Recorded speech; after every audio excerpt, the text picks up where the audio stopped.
Assalamualaikum warahmatullahi wabarakatuh. Selamat siang semuanya. Hari ini kita akan kuliah mengenai formulasi sediaan optalmik atau sediaan mata yang merupakan salah satu sediaan steril. Untuk kuliah hari ini ada tiga capaian pembelajaran. Yang pertama diharapkan kalian mengerti prinsip formulasi dari sediaan optalmik dan juga beberapa eksipien yang umum digunakan. Selanjutnya, kalian juga diharapkan memahami teknik pembuatan sediaan optalmik dan yang terakhir adalah memahami dan mampu menyelesaikan jika ada masalah terkait formulasi dan juga pembuatan sediaan optalmik. Nah, untuk capaian pembelajaran yang ketiga, ini secara tidak langsung sudah tersampaikan saat saya menjelaskan yang bagian satu dan 2. Jadi, nanti setelah kuliah kalian mungkin bisa menyimpulkan beberapa masalah terkait formulasi, kemudian apa solusinya. Oke. Baik, berikut adalah, bentuk sediaan optalmik. Jadi seperti terlihat pada slide bahwa ada 2 bentuk sediaan, yang pertama adalah liquid dan juga semi solid. Nah, untuk yang liquid ini terdapat 3. Yang pertama adalah larutan, kemudian ada suspensi dan juga emulsi. Kita bisa lihat contoh di sini. Nah, mungkin, kalian bisa memahami kira-kira paham nggak nih kalian? Pernah nggak melihat obat-obat ini saat, kalian belajar farmakoterapi? Kalau misalkan belum, oke nggak apa-apa nanti saat kalian mendapatkan, materi itu, nanti kalian, pelajari lebih lanjut. Misalkan ya, ini larutan saya kasih contoh Latanopros. Latanopros ini merupakan sediaan tetes mata yang fungsinya untuk, menurunkan tekanan intraokular. Jadi, pada penyakit glaukoma itu terjadi peningkatan tekanan intraokular dan salah satu cara untuk menurunkannya adalah dengan pemberian Latanopros. Nah, selain Latanopros ini ada berbagai macam sediaan, nanti mungkin kalian akan belajar itu saat farter, nanti kalian identifikasi, kira-kira ini bentuk sediaan, nya apa. Jadi maksudnya apakah ini larutan, suspensi, atau emulsi gitu. Nanti, belajar. Jadi nggak cuma belajar nama zat aktif, tapi kalian juga belajar sampai ke sediaan apa sih sebenarnya bentuknya gitu. Kemudian yang kedua ada suspensi. Suspensi ini, sebenarnya ya tidak begitu dipilih dibandingkan larutan. Jadi, orang-orang lebih menyukai larutan karena mudah dipakai dan juga tidak begitu iritan. Nah, akan tetapi suspensi ini penting untuk zat aktif yang memang tidak larut air, misalkan nih, steroid. Nah, ini ada dexamethasone. Nah, di sini, biasanya diformulasikan dalam bentuk suspensi. Tapi ada juga persyaratan, minimal ukuran partikelnya harus berapa kalau untuk suspensi, karena ini kan merupakan sediaan steril. Kemudian yang ketiga adalah emulsi. Nah, kalau kalian lihat bentuk seperti ini dinamakan mini dose. Jadi banyak, saya sebut merek ya, jadi merek Sendo ini, sediaan mata tuh banyak banget dan ada juga yang dalam bentuk tetes gini, sorry maksud saya botol begini dan ada juga yang mini dose seperti ini. Nah ini nanti kalau kalian, konseling ke pasien juga harus ngasih tahu. Jadi satu seperti ini bisa buat berapa kali pemakaian gitu dan BUD-nya berapa, beyond, use date-nya berapa, tentunya berbeda dengan ini, sama deng, tapi maksudnya ini bisa dipakai buat berapa hari karena berapa kali pemberian gitu. Oke, ini contoh yang semi solid ini ada gel, steril dan juga salep, tapi yang sering dipakai adalah yang salep. Nanti kita lihat bedanya gimana. Oh ya, nanti kalau kalian buka di FI ada tentang sediaan obat mata itu atau ophthalmic preparation. Di sana cuma dibahas mengenai salep dan juga larutan, tapi mungkin kalian bisa baca di situ karena ada beberapa dijelaskan gitu persyaratan, misalkan larutan itu, bagaimana, misalkan nilai isotonisnya bagaimana gitu. Nah, mungkin lebih lengkapnya bisa baca di FI beberapa, jadi sumber yang saya pakai nggak cuma FI, tapi ada buku Fast Track, kemudian ada buku Ansel, mungkin kalian bisa baca bab okular atau mata. Nah, selain pemberiannya tadi secara topikal ya, tadi ada beberapa, tetes mata, salep seperti itu. Nah, sebenarnya ada beberapa sediaan yang ditujukannya memang untuk mata, tapi bukan merupakan sediaan yang diberikan topikal. Melainkan ini merupakan sediaan injeksi. Nah, kalian bisa lihat gambar di sini. Jadi ini, eee, diinjeksikan pada mata ya. Nah, ini melalui, subretina. Tujuannya adalah retina, tapi ini kalau mau injeksi ke sini harus dilakukan vitrektomi dulu, operasi dulu gitu. Nah, ini saya kasih contoh aja sih, ini merupakan salah satu produk biologi, ini terapi gen. Jadi kita bisa memberikan gen ini, yang mengkode ini pada tadi subretina. Jadi untuk memperbaiki mutasi yang ada di sini.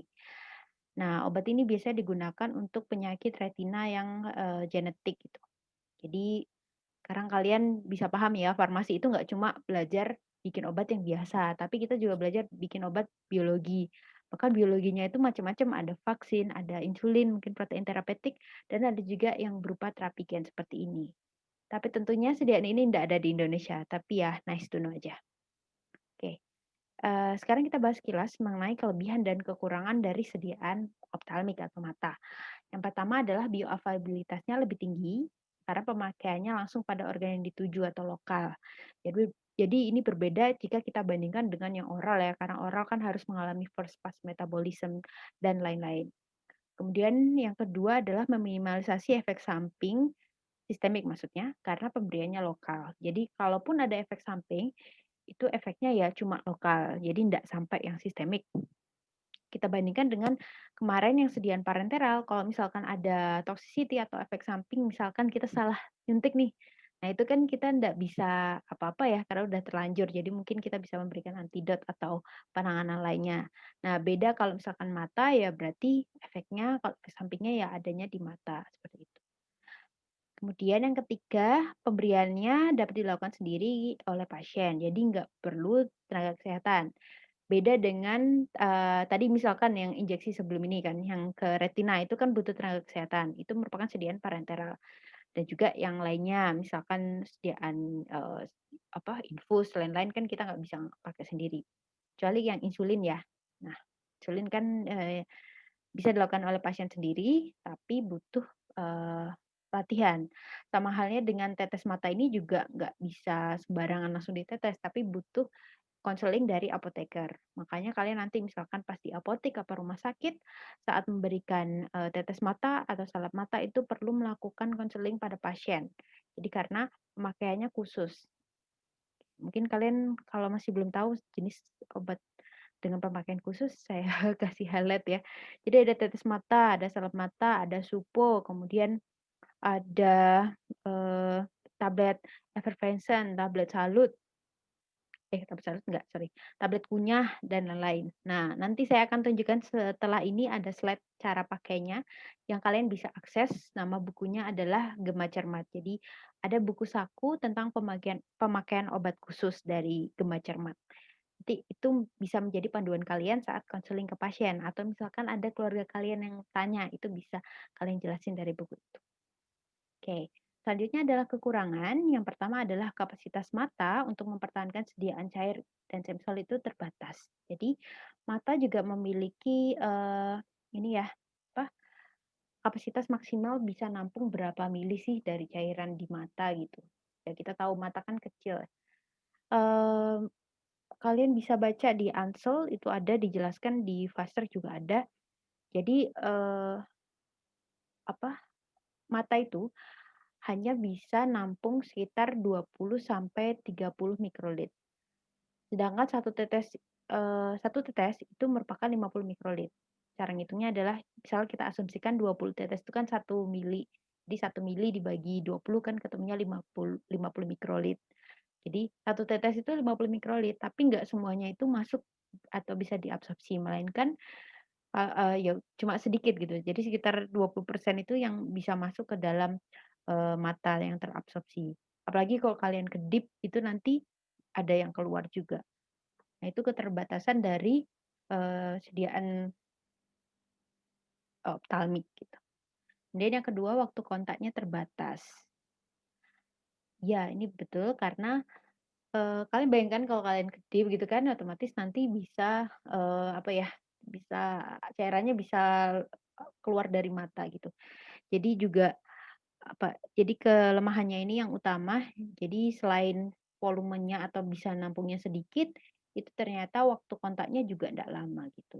Jadi makanya ini solusinya ya, salah satunya bisa dengan cara meningkatkan viskositasnya supaya nanti, lebih, apa ya, retensinya tuh lebih tinggi di mata.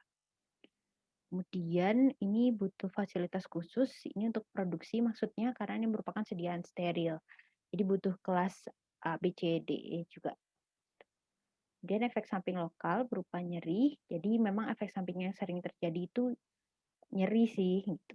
Tapi ya gimana ya, ya makanya itu nanti kalian harus pintar-pintar memilih eksipien mana yang tidak begitu iritan. Kemudian yang terakhir adalah penggunaan salep mata dapat menyebabkan penglihatan kabur. Ya, jadi ini masalah utama pada, eee, sediaan salep. Meskipun salep itu waktu kontaknya bagus ya dibandingkan yang tetes mata, tetapi ada kelemahannya yaitu dapat menyebabkan, eee, matanya ini jadi blur atau jadi kabur. Makanya cara solusinya adalah kita bisa menggunakan basis yang, tidak full hidrokarbon. Jadi kita bisa kombinasi sama yang agak aqueous.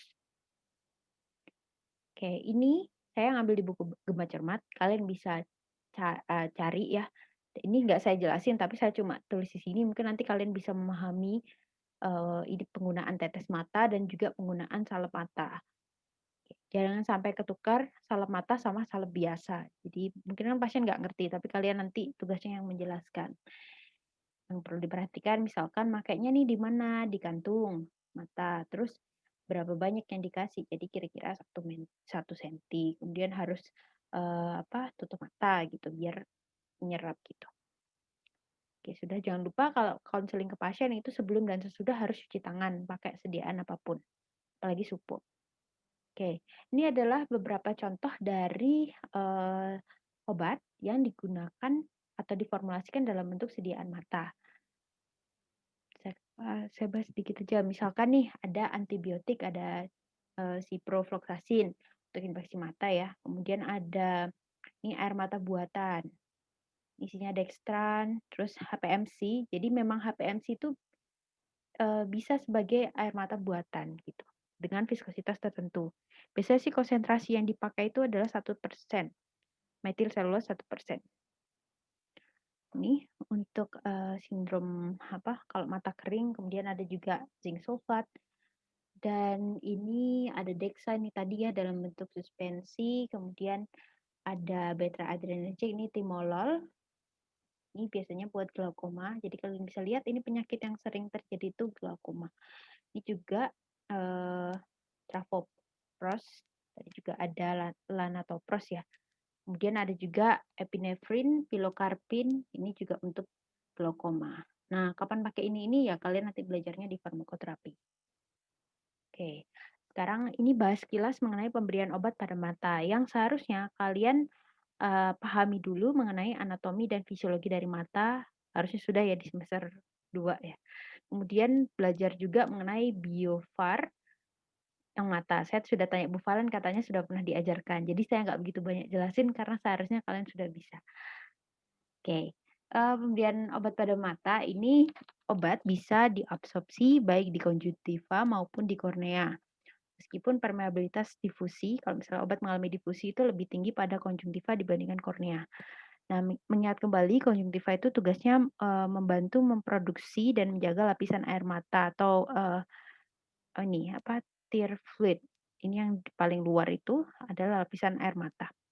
Kemudian kornea. Nah, kornea ini biasanya obat terabsorpsi di sini, di mana dalam mengalami difusi itu melalui rute paraseluler atau di antara sel-sel.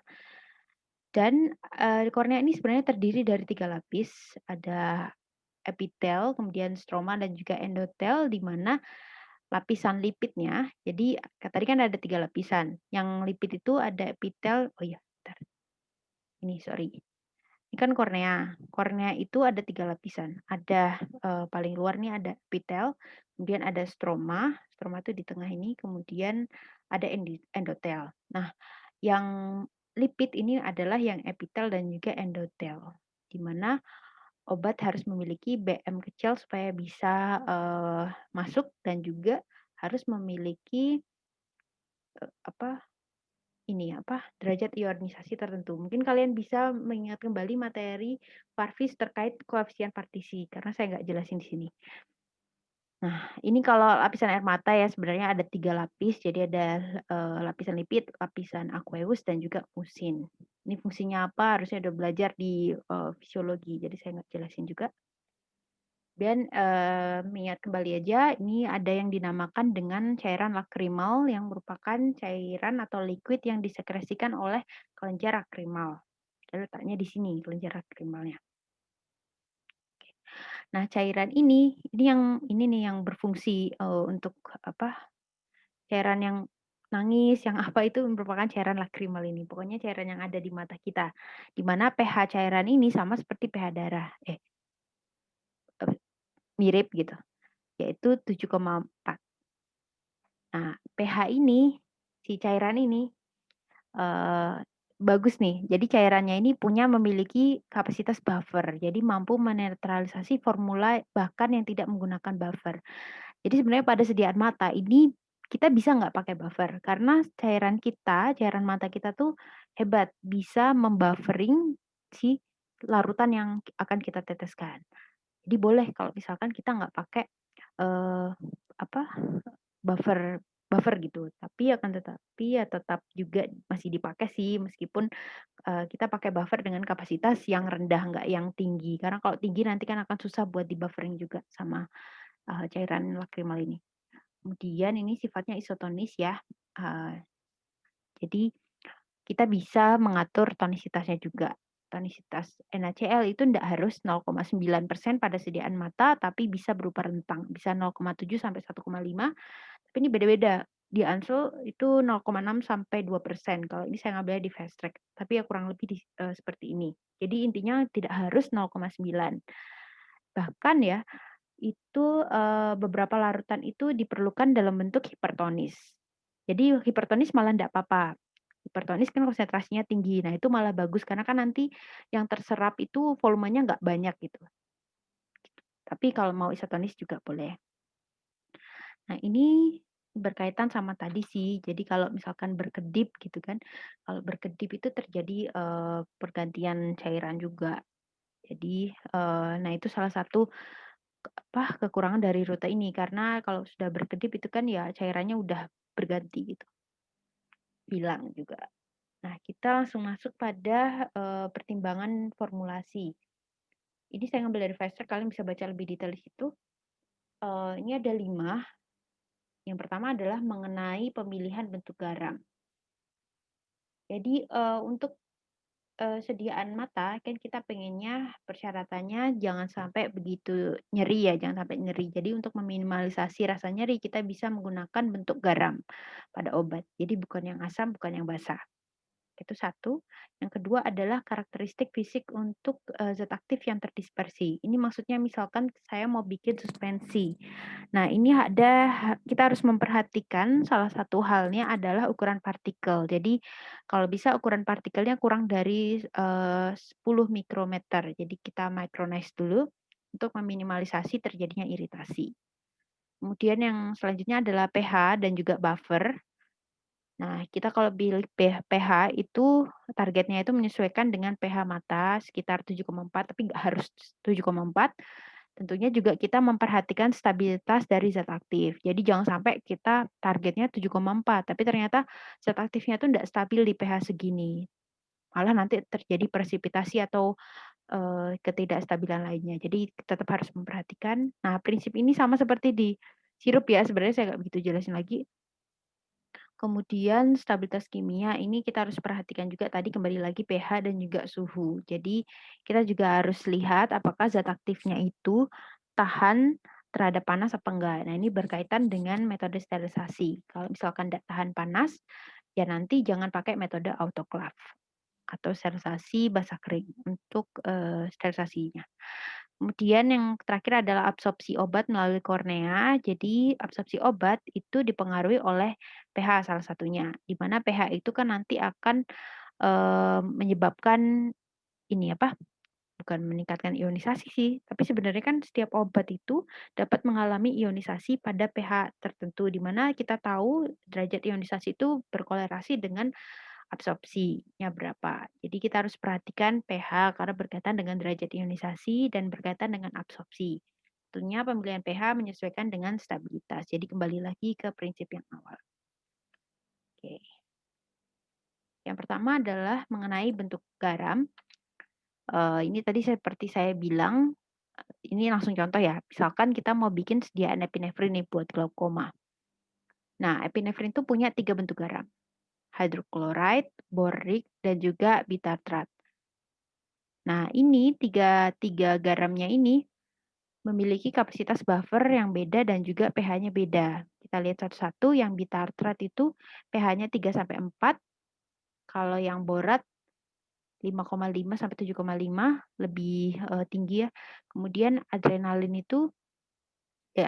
hydrochloride itu 2,5 sampai 4,5. Nah, selanjutnya kita lihat kapasitas buffernya. Kalau yang bitartrat itu kapasitasnya tinggi, kalau yang borat itu juga tinggi, kalau yang hidroklorat itu medium. Kalau misalkan terlalu tinggi, maka dapat menyebabkan nyeri. Kapasitas buffernya tinggi dan juga dia asam itu dapat menyebabkan nyeri kan. Karena kan nanti terlalu asam gitu. Kemudian kalau yang borik itu memang, kapasitasnya buffer tinggi, tapi pH-nya ini kan menyerupai pH mata, jadi, tidak begitu iritan. Dan yang ketiga ini, memang relatif asam, tapi ini stabil dan juga memiliki kapasitas buffer yang medium. Jadi biasanya kita, lebih pilih, yang memiliki kapasitas buffer rendah karena lebih efektif dan nanti juga mudah untuk dinetralisir oleh cairan, tadi yang kita udah bahas sebelumnya, sehingga tidak terlalu perih untuk digunakan. Kalau misalkan perih ya, misalkan kita pakai, sediaan yang nanti akan iritan di mata. Saat perih otomatis kan mata kita bakal kedip berkali-kali kan, jadinya nanti sama aja zat aktifnya bakal terbuang dari permukaan mata. Oke, ini terkait pH. Jadi pH itu penting karena pH menentukan stabilitas zat aktif. Ya, seperti kita ketahui zat aktif itu kan ya stabil pada pH tertentu gitu. Jangan sampai, kita pilih pH yang tidak sesuai sama, stabilnya dari zat aktif. Kemudian berpengaruh juga pada ocular acceptability terhadap formulasi. Jadi kita juga tahu kalau pH-nya terlalu asam banget ya otomatis akan iritan ke mata kita gitu. Kemudian mempengaruhi juga absorpsi, ini tadi yang terkait dengan derajat ionisasi. Jadi ini idealnya tadi kan 7,4, di mana ini merupakan pH cairan air mata, tapi tentunya harus mempertimbangkan stabilitasnya dan derajat ionisasinya. Nah, ini sama sih, tinggal ngulang aja. Kemudian ini tujuan buffer sebagai kontrol pH ini boleh ditambahkan supaya untuk meningkatkan stabilitasnya, karena kita tahu ada zat aktif yang stabilnya pada pH tertentu, kemudian dapat meningkatkan, kelarutannya, selain obat, tapi juga dapat meningkatkan kelarutan dari pengawet. Contohnya adalah, benzalkonium itu, kalau pH-nya kurang dari 5 itu bisa menurun efektivitasnya gitu. Jadi, ya diperhatikan juga untuk pemilihan pH dan pengawet. Kemudian yang ketiga untuk meningkatkan bioavailabilitas, ini terkait dengan derajat ionisasinya. Oke. Selanjutnya ini absorpsi obat melalui kornea. Ini panjang sebenarnya ceritanya, kalian bisa baca sendiri di Fast. Intinya adalah absorpsi obat ini kan tadi ditentukan oleh derajat ionisasi, di mana derajat ionisasi itu ditentukan juga oleh pH dan juga pH larutan dan juga pH, eee, medianya jadi di dalam tubuh. Jadi ini targetnya di mana gitu. Nah, nanti pH ini bisa menentukan, apakah nanti obat ini akan dalam bentuk ion, jadi terionisasi apa enggak. Di mana nanti akan mempengaruhi proses absorpsinya.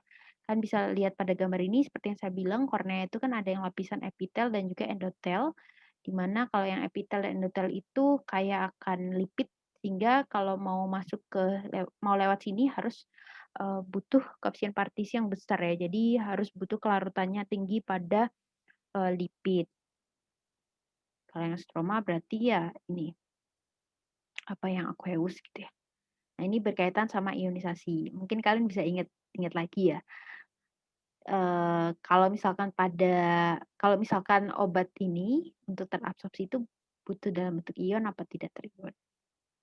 Oke, kita lihat penjelasan yang di bawah ini sebagai contoh ada alkaloid, di mana alkaloid ini stabilitasnya stabil pada pH rendah, tapi, eee pada pH rendah itu juga dapat menyebabkan terjadinya ionisasi sehingga nanti absorpsinya akan rendah juga. Sehingga di sini digunakan bentuk garam yang asam di mana meskipun dalam kondisi asam nanti ini tetap stabil obatnya. Jadi tidak mengalami, ionisasi sehingga dapat meningkatkan dari absorpsi. Oke, selanjutnya adalah, eksipien pada sediaan optalmik yang liquid. Sebenarnya kurang lebih sama seperti yang parenteral, kurang lebih sama seperti larutan pada umumnya ataupun suspensi pada yang non steril. Tapi ini saya akan menunjukkan bedanya aja. Untuk yang medium ini bedanya pada parenteral itu kan pakai WFI. Kalau pada ophthalmic ini kita bisa pakai purified water boleh. Dan juga, kita lihat apakah, zat aktif itu larut apa enggak di air. Kalau misalkan enggak larut, ini kita bisa pakai oil dan pemilihannya ini sama seperti untuk sediaan parenteral. Kemudian yang kedua ada buffer dan tonicity, ya sama seperti yang parenteral untuk cara perhitungan dan pemilihannya. Kalau buffer yang sering dipakai adalah fosfat dan sitrat, tentunya kita harus cari yang pKa-nya, mirip dengan tadi ya 7,4, dan juga ada tonicity agent. Jadi selain NaCl itu kita bisa juga pakai dextrose atau boric acid. Jadi perlu diketahui, saya juga udah bilang di materi yang sebelumnya bahwa, larutan yang isotonis itu nggak cuma NaCl tapi ada juga dextrose, kemarin saya bilang begitu. Kemudian yang selanjutnya adalah untuk meningkatkan viskositas, di mana seperti kita ketahui tadi ya, kelemahannya untuk sediaan ini adalah bukan sediaan ini, untuk penggunaan rute mata. Jadi rute mata tadi kan memiliki waktu kontak yang terbatas ya, karena tadi kalau misalkan kedip itu udah gampang hilang gitu kan. Makanya viskositas itu kita tingkatkan untuk meningkatkan waktu kontaknya. Jadi biar nggak gampang hilang dari mata. Kemudian tujuan pemberian viskositas salah satunya untuk meningkatkan lajunya, laju tetes. Bukan meningkatkan, mengontrol. Jadi jangan sampai saat kita tuang ke mata terus jadi ketuang betulan semua, tapi ya supaya ya bisa netes gitu. Makanya nanti untuk tesnya setelah bikin sediaan itu salah satunya adalah kita lihat bisa netes gak punya kalian, atau malah kayak tertuang kayak gitu. Kemudian ada pengawet. Nah, pengawet ini diberikan karena sediaan mata ini rata-rata merupakan multidos. Bahkan yang mini dose tadi itu nggak cuma sekali pakai, jadi bentuk beberapa kali pakai, biasanya 2 sampai 3 hari gitu. Nah, karena multidos ya pakai pengawet. Perlu diingat ya, kemarin ada yang tanya ke saya nih, "Ibu, ini saya perlu nggak pakai pengawet?" Nah, untuk yang SPP, dilihat dulu itu sistemnya apa. Kalau single dose itu biasanya kan nggak pakai, tapi dilihat dulu metodenya apa, aseptis apa sterilisasi. Kalau misalkan metodenya kan ada 2 kemarin persyaratannya. Kalau misalkan metodenya, aseptis, kita bisa menambahkan pengawet, gitu. Kemudian ada antioksidan, ini sebenarnya untuk sediaan atau obat yang, diketahui mudah mengalami oksidasi, misalkan adrenalin. Itu kita bisa kasih antioksidan, nah contoh yang sering dipakai adalah natrium metabisulfit.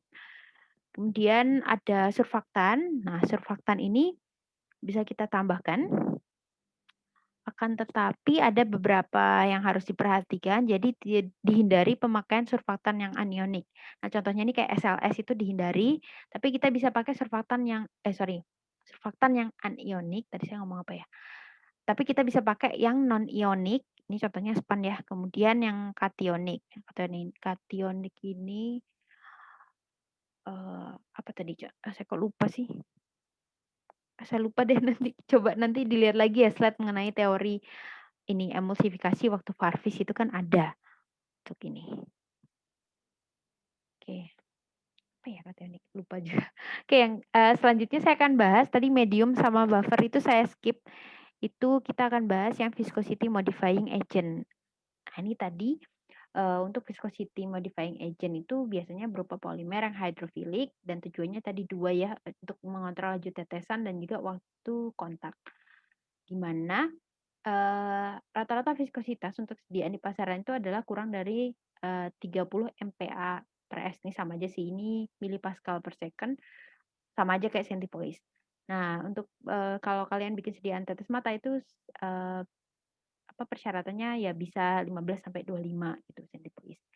Nah, kalau misalkan lebih dari ini 55 itu ya percuma, nggak akan meningkatkan waktu kontak. Jadi meskipun peningkatan viskositas itu bagus, ya kan kita tadi mikirnya kalau semakin kental maka semakin tinggi waktu kontak.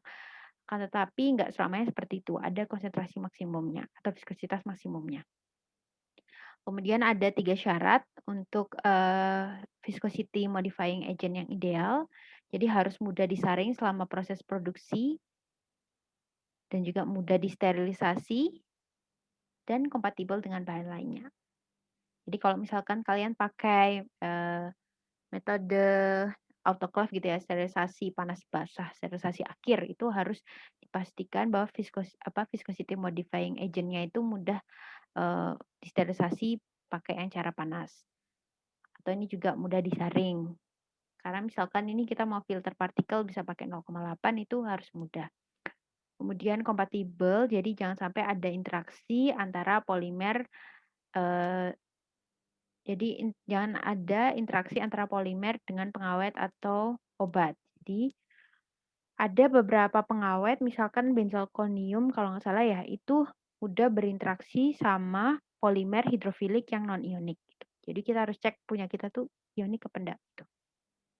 Contoh yang sering dipakai ada tadi saya bilang metil selulose ya buat pengganti pencairan mata, ada HPMC juga, ada PVA, ada polyacrylic acid.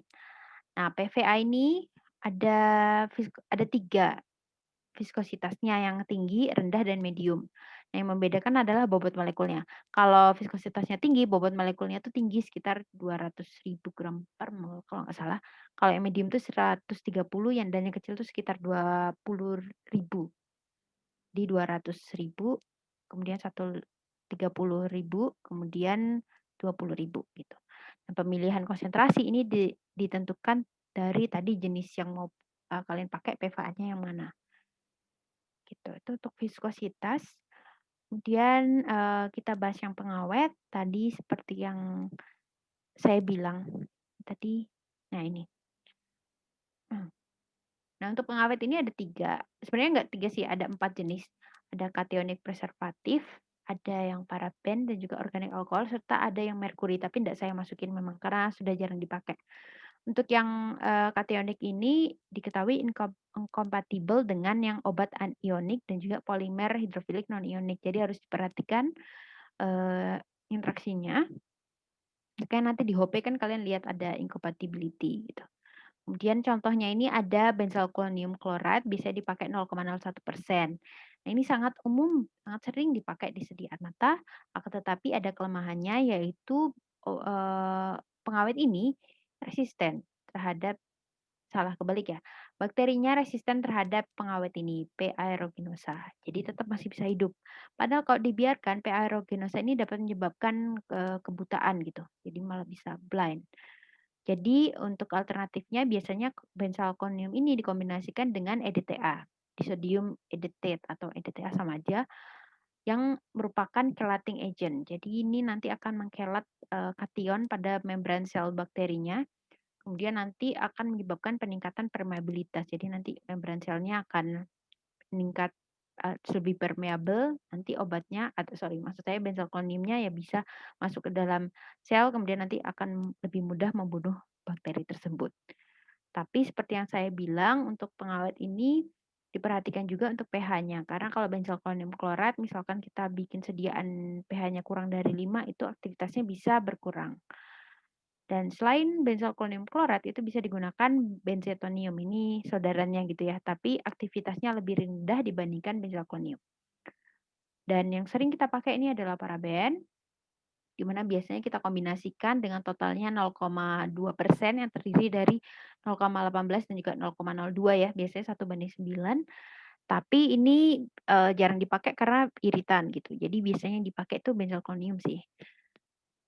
Kemudian ada organik alkohol, ini ada klorobutanol dan juga fenyl etil alkohol. Nah, dua-duanya ini volatil, kemudian kelarutannya rendah dan, kalau untuk yang klorobutanol ini dapat mengalami hidrolisis pada kondisi basah, jadi bisa menghasilkan HCl ya berarti semakin asam dan vanilla etil alkohol ini dapat berpartisi ke dalam pengemasan, jadi kurang disukai gitu. Jadi yang biasa dipakai ada katiunik preservatif, tapi bisa juga ada yang pakai paraben. Oke. Oke itu, bahan-bahannya tadi yang lainnya sudah saya jelaskan di depan. Kemudian ini untuk prosedur pembuatan sediaan optalmik. Nah, prinsipnya sebenarnya sama seperti yang sediaan parenteral. Oke, jadi semuanya harus dilakukan pada ruang bersih. Nah, ruang bersih itu kan ada A sampai D. Nah, kita lihat kapan pakai A, B, C, D. Kita lihat dari sini. Jadi kita harus tentukan dulu kan zat aktifnya ini tahan nggak terhadap pemanasan. Nah, misalkan tahan. Kalau tahan kalian pakai sistem yang pertama, berarti kan nanti kalian akan sterilisasi menggunakan autoclave. Jadi untuk produksinya kalian boleh lakukan di ruang bersih. Misalkan kalian mau preparasi mau preparasinya di ruang C gitu, fillingnya di ruang C silakan karena nanti akan di autoclave. Oke. Kemudian untuk yang kedua, misalkan saya nggak pakai autoclave nih karena ternyata nggak tahan panas, jadi saya mau pakai filtrasi gitu, sterilisasi filtrasi. Nah, kalau bentuknya liquid kita bisa pakai yang nomor 2 ini, jadi kita pakai filtrasi. Jadi untuk preparasinya kalian bisa di ruang C, nanti saat filling bisa di ruang A, background B atau aseptis ya, gitu. Ini jadi kita bisa melakukan filtrasi, kemudian kita sterilisasi ya, terus nanti fillingnya itu kondisi aseptis, jadi kayak di kelas AB. Kemudian untuk yang, selanjutnya ini, misalkan sediaannya itu ndak bisa difilter. Contohnya adalah suspensi. Kalau kita suspensi, kita filter itu kan pasti nyantol gitu kan di filternya. Oh iya saya mau nunjukin gambar filter tapi lupa saya masukin di slide. Nanti mungkin di slide yang PDF-nya itu saya akan tambahkan. Ya ini, kalau kita bikin suspensi ya optalmik itu kita pakainya langsung di kelas AC karena langsung kondisi aseptis semuanya. Kalau kondisi aseptis jadi semuanya kita sterilisasi sendiri-sendiri dulu. Jadi mediumnya steril, zat aktifnya udah steril, biar nanti kita mix di ruangan tersebut, kemudian ya udah langsung kita kemas di ruangan itu juga, gitu ya. Ini prinsipnya sama ya untuk yang parenteral juga sama sistemnya. Untuk QC kurang lebih sama seperti yang, di non steril, ada pH, viskositas, volume gitu. Kemudian ada, bedanya adalah pada ini kan sama ya, ini sama. Bedanya adalah pada uji sterilitas dan batas mikroba sama seperti yang non steril, sama kejernihan. Kemudian, sebenarnya ada banyak lagi sih tapi nggak saya cantumkan. Tapi secara umum ya seperti ini untuk pengujiannya. Nanti ada juga uji kebocoran, kemudian uji tetesan, netes apa enggak gitu. Terus juga ada uji partikulat. Jadi harus bebas dari partikel juga. Oke, selanjutnya adalah salep mata. Nah, salep mata ini kalau secara definisi ya salep yang digunakan untuk mata gitu. Nah, ini biasanya digunakan untuk infeksi. Jadi kalian kalau lihat itu kebanyakan ini berupa antibiotik. Atau inflamasi ya, bisa juga ada deksa. Kemudian keuntungannya ini memiliki retensi yang baik, jadi waktu kontaknya baik karena kan viskositasnya lebih tinggi pada area prekornea yang diketahui 2 sampai 4 kali lebih baik dibandingkan yang larutan yang biasa, yang tetes mata gitu ya. Hingga karena waktu kontaknya baik, jadi pemakaiannya lebih jarang. Oke. Kemudian dari segi kelemahan, karena ini salep tentunya kan sangat greasy atau berminyak ya. Rasa banget nih berminyaknya. Kemudian dapat menimbulkan penglihatan kabur karena saking ya viskositasnya tebal gitu kan. Nah, solusinya ini ada 2. Boleh kita ya udahlah kalau misalkan nggak tahan nih pakai yang sediaan salep, ya udah boleh pakai yang sediaan biasa yang tetes mata. Atau yang kedua kita pakai salepnya pada malam hari. Jadi kan nggak butuh yang penglihatan ya malam hari kan ya udah habis itu kan tidur gitu. Jadi nggak apa-apa. Solusinya ada 2 itu. Kemudian untuk basis salep mata ini sama banget seperti yang, salep pada umumnya. Mengingat kembali aja ya, basis sebenarnya ada 4 sih. Ada yang sering dipakai ini ada hidrokarbon, kemudian ada yang basis absorpsi non emulsified, kemudian yang basis larut air. Ini saya akan ngasih contoh yang sering dipakai aja. Jadi kalau untuk salep mata biasanya dipakai adalah yellow paraffin. Karena percuma kita pakai white paraffin yang nantinya white paraffin itu bisa bleaching jadi yellow gitu. Dan bahkan, yellow paraffin itu lebih, tidak iritan dibandingkan yang white. Dan untuk yang absorpsi non emulsified ini seperti kita ketahui adalah gabungan dari beberapa beberapa eksipien lainnya yaitu yang paling sering adalah ada gabungan dari parafin, kemudian ada derivat lanolin gitu. Nah, ini bisa dipakai buat yang, jika kita punya zat aktif yang larut air, jadi kita bisa pakai ini gitu. Dan hasilnya tidak begitu greasy atau berminyak seminyak kita pakai basis hidrokarbon. Dan yang terakhir adalah basis, larut air.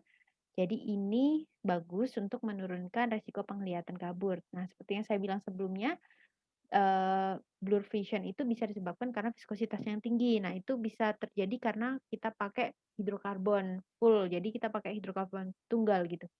Itu bisa terjadi peningkatan resiko kabur penglihatannya. Makanya yang biasanya dipilih adalah yang basis larut air. Contohnya adalah PEG. Nah, ini nanti kalian juga belajar mengenai ini di SUPO ya. Jadi untuk pembuatan SUPO nih PEG juga sering dipakai. Oke. Kemudian eksipien lainnya. Nah, perlu nggak kita pakai eksipien lainnya? Ini sama seperti yang salep biasa untuk pemilihannya.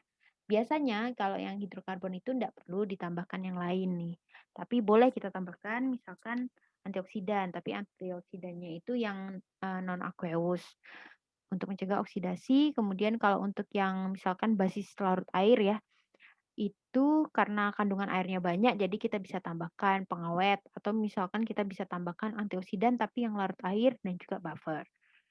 Nah, ini intinya sama sih kayak yang sebelumnya. Jadi diingat-ingat materi TFS yang salep. Kemudian untuk prosedur pembuatannya salep mata, nah harus diperhatikan bahwa salep mata itu kan viskositasnya tinggi dibandingkan yang aqueous atau yang liquid. Ya, beda sama tetes mata. Di mana kalau viskositas tinggi itu kalau kita sterilisasi itu susah, nanti bisa lengket gitu kan. Sehingga, untuk salep mata ini diproduksi dan pengemasannya itu menggunakan kondisi aseptis, maka nanti kerjanya kalian di ruang A, background B, gitu. Sudah sih cara bikinnya ya biasa sih kita bikin basi salep, kemudian kita filter biasanya, kemudian, kita tambah sama zat aktif, kemudian di-mix, kemudian di-filling di ruangan itu juga. Tuh. Nah, untuk salep ini kalian belajar, saya nggak tahu nanti nanti nggak praktikum sebenarnya. Tapi untuk salepnya ini nanti carilah wadah wadah salep yang tub itu. Nanti kalian belajar cara masukin, apa, semi solidnya itu ke dalam tubnya itu gimana. Tubnya itu tub yang panjang ini, maksud saya yang tadi kayak di foto itu ya. Jadi yang panjang gini, bukan yang tub pot atau krim kayak gitu. Kemarin waktu TFS memang kalian pakai yang pot, tapi seharusnya tubnya pakai yang panjang ini. Jadi karena kalian nggak pernah praktikum pakai tub ini, nanti kalian cari gimana sih cara masukinnya. Oke, itu saja untuk kuliah hari ini lumayan singkat. Lebih jelasnya kalian bisa baca di e-book yang tersedia, di FI juga ada. Terima kasih atas perhatiannya. Ketemu lagi minggu depan untuk materi QC steril. Baik, saya tutup. Wassalamualaikum warahmatullahi wabarakatuh. Semoga berguna. Selamat belajar.